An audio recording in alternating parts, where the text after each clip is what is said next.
ఏం చెప్పిండండి కేసీఆర్? తెలంగాణ వచ్చినప్పుడు ఏం చెప్పిండు? దళిత ముఖ్యమంత్రిని చేస్తా అన్నాడు, ఇంటికి ఒక ఉద్యోగం ఇస్తా అన్నాడు, దళితులకు 3 ఎకరాల భూమి ఇస్తా అన్నాడు. వెయ్యండి, ఎవరికి ఇచ్చిండు 3 ఎకరాలు? మీ దృష్టికి ఏమైనా ఒక్కళ్ళని చూపించండి 3 ఎకరాల భూమి ఇచ్చినప్పుడు. ఇప్పుడు అక్కడ ఏది మన ఈయన పేరు ఈటెల రాజేంద్ర నియోజకవర్గంలో బై ఎలక్షన్లు వస్తే దళిత బంధు అని పెట్టిండు. ఎంతమందికి ఇచ్చిండండి? ఎవరికి ఇచ్చిండు? నిజమైన దళితునికి, నిజంగా ఉన్న అర్హులకు ఇచ్చిండా? వాళ్ళ కార్పొరేటర్లు, వాళ్ళ నాయకులు వాళ్ళే కదా తీసుకురు. బీసీ బంధు అని పెట్టిండు. ఏ పేద బీసీకి ఇచ్చిండండి బీసీ బంధు? వాళ్ళే కదా, మొత్తం వాళ్ళే. పథకాలు పెట్టింది వాళ్ళే, వాళ్ళ చెందింది వాళ్ళకి. పేద ప్రజలకు ఏ మాత్రం కూడా 100% కేసీఆర్ ప్రభుత్వంలో 100% అందలే. వాళ్ళకే మొత్తానికి. ఇవాళ నాతో రండి ఒక్కొక్కరు. ఇవాళ మాది సూర్యాపేట నియోజకవర్గం.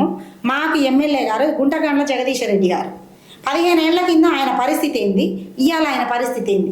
యాంచ వచ్చినాయండి అన్ని 100 కోట్లు ఎట్లొస్తాయి? ఇప్పుడు నీకు ఒక ఎమ్మెల్యేకు 2 నుంచి 2.5 జీతం ఉంటుంది. 2.5 నుంచి నువ్వు ఇవాళ 1000 కోట్లు సంపాదించినవా అవినీతి చేయకుండానే? సూర్యాపేటలో ఇప్పుడు ఓదాం పదండి, ఏం అభివృద్ధి జరిగిందో చూద్దాం. ఒక్కటైతే నాకు కనబడుతుంది. సూర్యాపేట మొత్తంలో మెడికల్ కాలేజ్ అయితే వచ్చింది. దానికైతే నేను అప్రిషియేట్, దానికి వాట్సాప్ చెప్తా జగదీశ్వర్ రెడ్డి గారికి. మెడికల్ కాలేజ్ అయితే వచ్చిందండి మా సూర్యాపేటకి. ఇంకేం అభివృద్ధి జరిగింది చూపిద్దురండి. ఏం అభివృద్ధి చేసినావు? ఇలా రైతులకు రైతు బంధు అని పెట్టినావు నువ్వు. రైతు బంధు ఎవరికి ఇచ్చిండ, ఎవరి కోసం పెట్టిండండి? జగదీశ్వర్ రెడ్డి మీ నియోజకవర్గంలో ఎటువంటి డెవలప్మెంట్ చేయలేదా?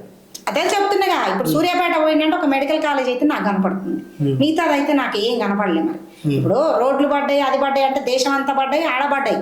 ఆ సపరేట్గా ఏం చేసింది లేదు. ఏం చేసిండో ఒక్కటి చూపి.